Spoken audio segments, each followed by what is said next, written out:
तस्यावितुर्वरेण्यं भर्गो देवस्य धीमहि धियो यो नः प्रचोदयात्। पहले तो मैं आप लोगों से क्षमा मांगू कि उज्जवल जी ने थोड़ा मेरा परिचय ज्यादा बढ़ा चढ़ा के दे दिया। इतना बढ़ा चढ़ा के मैं भीतर वहां पर थोड़ा सा अच्छा अनुभव नहीं कर रहा था। मैं एक बहुत ही छोटे रूप में एक साधारण से इस गायत्री परिवार युवा प्रकोष्ठ का एक कार्यकर्ता मात्र हूं। और काम कभी व्यक्ति अगर ये सोचता है कि मैं करता हूं तो मुझे लगता है ये अहंकार की बात है। भगवान उससे करा लेता है, उतने ही भर अपने आप को हम लोग मतलब भी रखते हैं कि ये उसकी कृपा है, इसलिए हम लोग अच्छा काम कर रहे हैं। हमारे बीच उपस्थित बिहार गायत्री परिवार के अभिभावक, हम सभी लोगों के पूज्य परम आदरणीय श्री मधेश्वर बाबू जी, हमारे शांति कुंज के राष्ट्रीय युवा के नेशनल यूथ मोटिवेटर जिनकी प्रतीक्षा में हम सभी भाई यहाँ बैठे हैं, श्री के.पी. दुबे जी, हमारे ही पटना बिहार के जाने माने चर्चित डॉक्टर राजीव रंजन जी, हमारे भारतीय संस्कृति के पुरोधा श्री अनिल ठाकुर जी, और हमारे ही बीच के भाई अब हमारे इरफान आलम जी के सभी आज आपके मंच पर बैठे हैं। आपका हम हृदय से आभार व्यक्त करते हैं। जैसे कि आप जानते हैं, कहीं भी कोई काम जब व्यक्ति करने को निकलता है, तात्कालिक समाज, तात्कालिक दुनिया के लोग उसको कहते हैं हिसाब ये लोग तो बेवकूफ। लेकिन बाद में उसी दुनिया के लोग उसे महापुरुष और क्या क्या बना देते हैं। हम लोगों को यही सीखना है कि कोई हम अच्छा काम करें किसी का कोई, तो निश्चित रूप से ये आप मान के चले कि आपकी आलोचना होगी। हम आलोचनाओं से डरे नहीं। जब हम लोग पटना यूनिवर्सिटी के छात्र थे, पहली बार शांति कुंज गए और वहां से लौट के आए, तो हम लोगों ने संकल्प लिया कि एक युवाओं का एक ऐसा टीम हो जो युवाओं के बीच अच्छे विचार का फैलाव करे, विस्तार करे। कुछ भाइयों ने कहा कि युवा इन बातों में विश्वास नहीं करता है, वो नहीं सुनेगा। लेकिन हम लोगों ने उस काम को किया और आज हजारों की संख्या में हमारे भाई उससे जुड़ते चले गए। काफी अच्छा काम होते चला गया। इन सारे चीजों में सबसे महत्वपूर्ण भूमिका रहा परम पूज्य गुरुदेव का वो विचार। मुझे याद है, मैं सैदपुर छात्रावास में था। जैसे सामान्य छात्र सोचते हैं अपने जीवन के बारे में, हम लोग भी वही थे। पूजा पाठ का मतलब यही लगाते थे कि कभी काली मंदिर जाते थे, दरभंगा हाउस काला टीका लगा लिया, हनुमान मंदिर गए लाल टीका लगा लिया, कुछ लड्डू खा लिया, कुछ खिला दिया, उसी को पूजा पाठ समझते थे। जब सैदपुर छात्रावास में थे तो अखंड ज्योति पत्रिका एक बुजुर्ग व्यक्ति ने हमारे दोस्त को दिया, लो पढ़ना। हमें बड़ी जोर से हंसी छूट गई। हमने उनका उपहास उड़ाया। उस दोस्त का क्यों मित्र, ये तो बूढ़े लोगों को पढ़ने की पत्रिका है, अभी से ही तुम्हें मिल गया पढ़ने, तुम्हारे बुढ़ापा को लगता है ये देख रहे हैं। हमने कमेंट किया। मुझे आज भी याद है गायत्री परिवार के उस बुजुर्ग व्यक्ति के बारे में उन्होंने कहा, बेटा बिल्कुल ठीक कहते हो, ये विचार जो है तुम कहते हो कि चौथापन में पढ़ने का है, मैंने जो अंतिम अवस्था आ जाए तब। जितने कुकर्म है सब इसी उम्र में कर लेना। शराब इसी उम्र में पीते हैं, सिगरेट इसी उम्र में पीते हैं। जो चीज तुमको इससे बचा सके वो कहते हो कि चौथापन में करेंगे। जब लकवा मार देगा तो पोलियो का ड्रॉप पी के क्या करोगे? पोलियो का ड्रॉप कितने साल में पिलाया जाता है? 5 साल में। ये 16 साल से लेकर 30 साल का जो उम्र होता है, ये बड़ा ही महत्वपूर्ण समय होता है। और इस समय अगर अच्छे विचार न दिए जाएं तो मैं सही बताता हूं, वैचारिक रूप से हम सभी लोग लकवा ग्रसित हो जाए। और ये विचार का महत्व तो यही है। और वहां से अपने जीवन में परिवर्तन आया, युवा प्रकोष्ठ का गठन हुआ और ये कार्य चलते रहा, आगे बढ़ते रहा और आज उसका एक मुकाम हासिल। हम लोगों ने कई कार्यक्रम, महत्वपूर्ण कार्यक्रम किए। नुक्कड़ सभा हम लोग करते थे, झोला पुस्तकालय चलाते थे। उसके बाद लोगों के अंदर प्रेरणा जगती रही, युवा लोग आगे आते रहे और हमें ये पूर्ण विश्वास था। परम पूज्य गुरुदेव ने कहा था, उनका कहीं मैंने पढ़ा अमृतवाणी में कि बेटा बिहार सोया हुआ शेर है, जिस दिन बिहार जगा उस दिन हिंदुस्तान की दिशा और दशा दोनों बदल सकता है, इतनी ताकत है बिहार में। इस जागरण का जो ताकत है वो काम किया। कभी मन में उत्साह नहीं बनता था, फिर गुरुदेव के विचार से पढ़ के अपने जीवन में उत्साह बनता चला गया। और आज सैकड़ों की संख्या में भाई, मैं आपको बता दूं, ऐसे ऐसे काम, अभी मधेपुरा में बाढ़ आया, जब बाढ़ आया हम लोगों को सूचना मिला कि मधेपुरा में बाढ़ आया, हमारे युवा भाई तुरंत निर्णय लिए कि सारे लोग हम लोग मधेपुरा कूच कर जाएं। सारे लोग हम लोग उस पानी में जाके 15 दिन वहां उनको भोजन पानी डॉक्टर सारा रिलीफ, ये नहीं सोचा कष्ट, मेरे सारे हमारे युवा भाई, बहुत सारे भाई इसमें बैठे भी होंगे, ये सेवा कार्य किया। ये वही युवक है जो कल तक इन चीजों से उन्हें कोई मतलब नहीं होता, लेकिन विचार का प्रभाव देखिए, अच्छे विचार से जुड़ने का लाभ ये होता है कि आदमी एक सही दिशा में, सही रास्ते में सोचने लगता है। उसके बाद हम लोगों ने संकल्प लिया कि गरीब बच्चों को पढ़ाने का काम किया जाए, स्लम एरिया के बच्चों को पढ़ाने का काम किया जाए। यह संकल्प उभरा और आज के डेट में पूरे पटना में 14 ऐसा स्लम एरिया है जहां हमारे युवा भाई लगभग 3000 बच्चों को पढ़ाने का काम कर रहे हैं, ये 14 क्षेत्र। और ऐसे बच्चों को जो पढ़ना ही नहीं चाहते, अभी नाला रोड में रामकृष्ण मिशन के सामने जो स्कूल है और वहां पर जो सुअर वगैरह लोग पालते हैं, वो कहते थे नहीं नहीं हम लोग का बच्चा नहीं पढ़ेगा, वो पॉलीथीन पीना क्या करना क्या कर, लेकिन उन सारे लोगों के बीच जाके समझा के आज हमारे भाइयों ने ये 14 जगह बाल संस्कार शाला अभी चल रहा है। ये एक अपनी युवा जोड़ो आंदोलन में हम लोगों ने प्रयास किया। साधना का मतलब क्या होता है? साधना का मतलब लोगों ने ये सोचा कि साधना मतलब कोई बुढ़ापा में आने का, ये हम लोगों ने बताया साधना का मतलब ये होता है स्वयं पर नियंत्रण स्थापित करना, स्वयं को एक दिशा देना।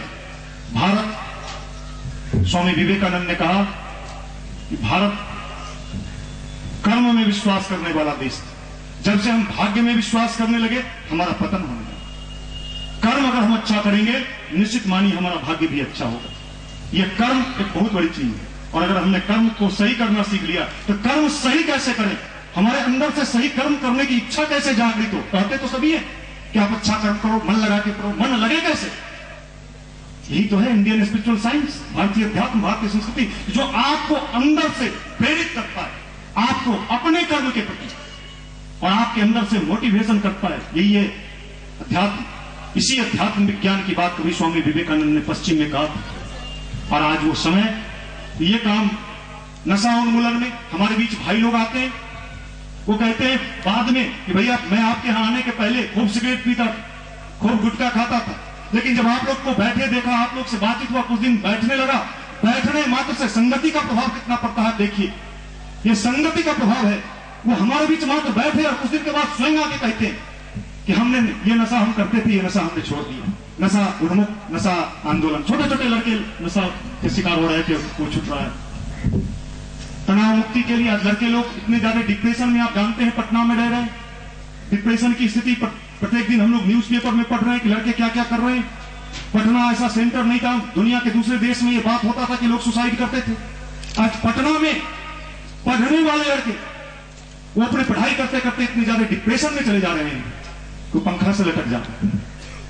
मेरा निवेदन है, ये अध्यात्म ही काम करता है कि वो आपको अंदर से डिप्रेस्ड नहीं होने देता, आपके तनाव को पॉजिटिव डायरेक्शन में कन्वर्ट करता है, सही दिशा देता है, और आपके अंदर से आपके अंदर एक बल बनाए रखता है, ताकत बनाए रखता है। और ये काम हमारे युवा प्रकोष्ठ के द्वारा लगातार किया जाता है, जिसमें हम लोग पर्सनालिटी डेवलपमेंट कोर्स चलाते हैं 5 डे, निःशुल्क, कोई पैसा नहीं। वो हमारा कोर्स करके कई लड़के जो अपना अनुभव देते हैं, मैं कहता हूं आप बनावटी अनुभव मत देना, जो अच्छा या बुरा जो अनुभव हुआ आप वही लिखना, और वो जो अनुभव लिख के देते हैं तब हमें लगता है कि सही मायने में इन युवा को अगर सही से जागृत किया जाए, दिशा दिया जाए। मैंने थोड़ी देर पहले कहा था, दूसरे जगह के पढ़ने वाले 18 घंटे वाले लोग हमारे यहां अगर 6 घंटा लड़का हमारा मन से पढ़ ले तो ये 18 घंटे वाले को बराबरी कर दे सकता है। इतनी ताकत हम सभी के भीतर है। ये चीज हमें उद्देश्य समझना होगा। किसी ने कह दिया चलो गायत्री परिवार में चलना है, सीधे आप समझ ले तो अच्छा, गायत्री परिवार तो धर्म कर्म का चीज है। मैं एक बात जानना चाहता हूं, आपसे पूछना चाहता हूं, अमेरिका के राष्ट्रपति ओबामा जी, आप जानते हैं पूरी दुनिया में सबसे धनी राष्ट्र टेक्नोलॉजी के क्षेत्र में भी, जब वो राष्ट्रपति का पद ग्रहण कर रहे थे, उस समय अपने पत्नी के हाथ में उन्होंने बाइबल दिया। बाइबल जो क्रिश्चियन धर्म का महत्वपूर्ण ग्रंथ है, और ऊपर से हाथ रख के वो कसम खाए कि मैं इस बाइबल की सौगंध खा के कहता हूं, हमारे देश में कोई अच्छी बात करे तो लोगों को अच्छा नहीं लगता है, खासकर हमको अच्छा नहीं लगता है, आपको अच्छा नहीं लगता है। हम पिछड़ तो नहीं जाएंगे। अपनी संस्कृति की पहचान खो देने वाला राष्ट्र कभी आगे नहीं बढ़ सकता है, मैं ये चैलेंज कर सकता हूं। अभी भारत के प्रधानमंत्री मनमोहन सिंह हैं, मैं आपसे पूछना चाहता हूं, वो जो दुनिया के दूसरे देश में जाते हैं तो क्या अपनी पगड़ी हटा देते हैं कि मेरा लुक ठीक कर दो, मैं पगड़ी पहन के दुनिया के दूसरे देश में, लोग क्या कहेंगे, पगड़ी पहन के आया? नहीं, हम तो उनसे भी ऊपर, हमारी सोच उनसे। मैं अपने युवा भाइयों को बताता हूं कि दुनिया के किसी देश में वो जाते हैं, अपनी संस्कृति को नहीं छोड़ते हैं, वो भारत के प्रधानमंत्री हैं। हमने तो थोड़ा फिजिक्स, थोड़ा केमिस्ट्री, थोड़ा बायो, थोड़ा मैथ को टटोलना सीखा है। इस टटोलने के क्रम में ही हमारी ये स्थिति है। हमें ठीक करना है, यही अच्छा, हमें समझना होगा, हमें अपने अंदर वो समझ विकसित करना होगा। हम लोगों ने कई कार्य किए, गंगा सफाई अभियान हमने चलाया, लोगों में अवेयरनेस फैलाया कि साहब ये गंगा, आप कहते हो गंगा में डुबकी लगाओ पुण्य मिलेगा। आज गंगा की हमने दुर्दशा कर दी। जिस गंगा जी के जल को लाके परसों हम अपने घर में रखते थे, आज उसमें जितना कूड़ा कचरा कबाड़ा, मैं आपसे पूछना चाहता हूं कि आपके घर में कोई लाके जितना कूड़ा कबाड़ा कचरा लाके फेंकने लगे और कहे कि पुण्य मिलता है, तो आप सबसे पहले व्यक्ति कहोगे भैया मुझे ऐसा पुण्य नहीं चाहिए। आप गंगा में जितना कचरा है डालते हैं, हम भी जाते हैं डाल देते हैं, और हम कहते हैं गंगा हमारी मां है। मां कहने से काम नहीं चलेगा, हमें गंगा सफाई अभियान पर यह भी संकल्प हम लोगों को लेना होगा और ये काम हमें करना होगा। नर्मदा बचाओ आंदोलन मध्य प्रदेश, हमारे भोपाल युवा प्रकोष्ठ ने किया, और आज पूरे मध्य प्रदेश में इस बात की चर्चा है। तो मैं आपसे भी निवेदन करूंगा, कोई मिले उसे सही बताइए गंगा का मतलब क्या है। पवित्र रहना, पवित्र रखना, ये हमारे गंगा का उद्देश्य होना चाहिए। ये काम भी हम लोगों ने किया। युवाओं ने कैरियर के हर क्षेत्र में जो लड़के हमारे बीच आए, वो आज इस देश के जितने भी महत्वपूर्ण आईआईटी कॉलेज है, उन सारे में हमारे भाई लोग रहते हैं। मैंने पूछा कि आईआईटी आप भी बने और दूसरे लड़के में आप में क्या अंतर है?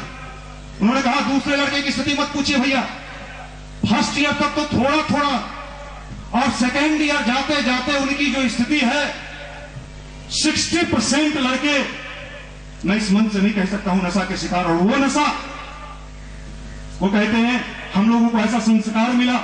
संस्कार का कितना महत्व होता है कि उसी कॉलेज में वो लड़के जाके अपने पढ़ाई में, अपने करियर में पूरे मनोयोग से लगे रहते हैं, और वह लड़के तो सिर्फ एग्जाम दे के वहां गए हैं कम्पीट करके, जिसको वो कहते हैं ये मेरा मेरिट है। वो मेरिट वाले पहुंचे, लेकिन संस्कारवान मेरिट वाले जो पहुंचे, उन दोनों में काफी अंतर है, काफी परिवर्तन दिखा। ये हमारा मतलब है। इस कार्य में भी हम लोग लगे हुए, ये उद्देश्य भी है। और पूरे देश में, मैंने अभी थोड़ी देर पहले कहा, पटना के assistant income tax commissioner Ajay Jadeja जो हमारे युवा प्रकोष्ठ में आते थे, बैठते थे, झोला पुस्तकालय, लड़के लोग माखौल उड़ाते थे।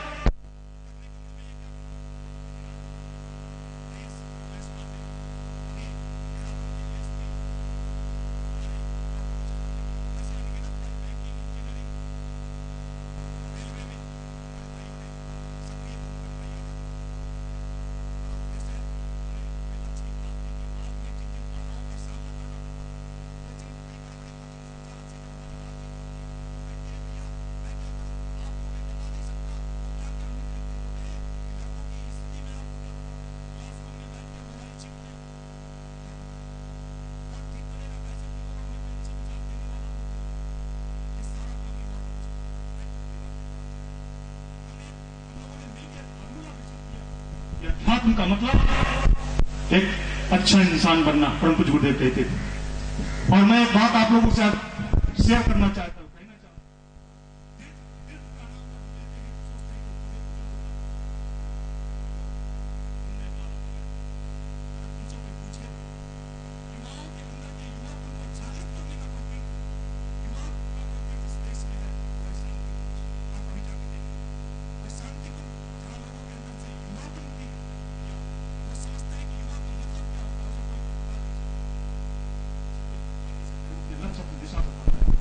ये सारे कार्य हमारे इस अभियान से चलते, हमारे भाइयों के द्वारा चलता है। अभी हमारे बीच एक भाई है भी जो पटना मेडिकल कॉलेज में है। वो बाल संस्कार शाला में स्लम एरिया के बच्चों को रोड के किनारे जब पढ़ाते थे, पटना मेडिकल कॉलेज में जाने के पहले, जिसमें उनका नहीं हुआ था, उनके दोस्त लोग उन पर कमेंट करते थे, क्या यार तुम मेडिकल निकाल ले। आज भी हमारे 30 नंबर में भाई आए भी होंगे, वो निकाल लिया और कहने वाला वही बैठा रहे। अगर सही सोच हो जाए, सही चिंतन हो जाए, सही विचार से हम अपने आप को ठीक करने का नियम बना लें तो सफलता तो आपके पीछे पीछे चले। आप सफलता की चिंता ना करें। मैं दावे के साथ कहता हूं, अध्यात्म का मतलब है सफल होना। असफलता असफल होना नहीं, लेकिन अध्यात्म का मतलब समझ लें। यही उद्देश्य है युवा प्रकोष्ठ का कि हमारे युवा वर्ग के जो भाई हैं वो सही मायने में इन चीजों को समझ ले और ये लाभ अपने जीवन में उठाते हुए चले। इसी के साथ मैं आप सभी को निमंत्रण देना चाहता हूं कि हमारे यहां जो प्रत्येक रविवार को सुबह 8 बजे से 10 बजे कार्यक्रम होता है, आप उसमें कभी सम्मिलित होइए। आइए देखिए ये लड़के क्या करते हैं, इनके अंदर का भाव कैसे विकसित होता है, कैसे ये अपने पढ़ाई लिखाई कैरियर की बातें होती है। तो एक लड़का दूसरे लड़का से पूछता है तू कितना देर पढ़ता है। ये वही लड़के हैं जो रोड पर क्या क्या बात करते थे, पढ़ाई की बात कहां होती थी, लेकिन अब बात बदल गया, अब चेंज हो गया। वो पूछते तू कितना देर पढ़ता है, अच्छे तुझे तेरा मन लगता है। मतलब एक पॉजिटिव टॉक शुरू हो गया। हम लोगों ने एक माहौल देने का काम किया है, हम लोगों ने एक माहौल बनाने का काम किया है और यही काम हमारा उद्देश्य है। परम पूज्य गुरुदेव कहते थे विचार क्रांति का मतलब है हर लोग अच्छे हो जाए, हर लोग अच्छे सोचने लगे। आईएएस वो अच्छा सोचने लगे, आईपीएस वो अच्छा सोचने लगे। हर लोग अगर अपने अपने चीज को अच्छे तरीके से करने लगे, छात्र हैं बढ़िया से पढ़ाई शुरू कर। यही अध्यात्म है, यही भगवान का उपासना है, यही भगवान का प्रार्थना है। प्रार्थना का मतलब यही होता है कि हे मालिक, मैं जिस भी कर्म को कर रहा हूं उस कर्म को मैं ईमानदारी से कर सकूं, इतनी ताकत आप मुझे देना, इतनी शक्ति आप मुझे देना। ये सारे कार्य हमारे युवा प्रकोष्ठ के द्वारा चलाए जाते हैं और मैं अपनी बातों को यहीं पर समाप्त करता हूं। हमारे बीच मैं आपसे फिर एक निवेदन करूंगा, जितने भी लोग आए हैं, विशेष करके बिहार में पहली बार परम आदरणीय श्री केपी दुबे जी आए हैं। हम लोगों की बहुत दिनों से इच्छा थी, आप इनके बारे में जानेंगे तो आपको आश्चर्य होगा। एक बड़े अच्छे पद से ये होते हुए भी इन्होंने युवाओं के लिए हमेशा काम किया, मोटिवेट किया है। तो ज्यादा समय न लेते हुए मैं अपने वाणी को विराम देता हूं। धन्यवाद।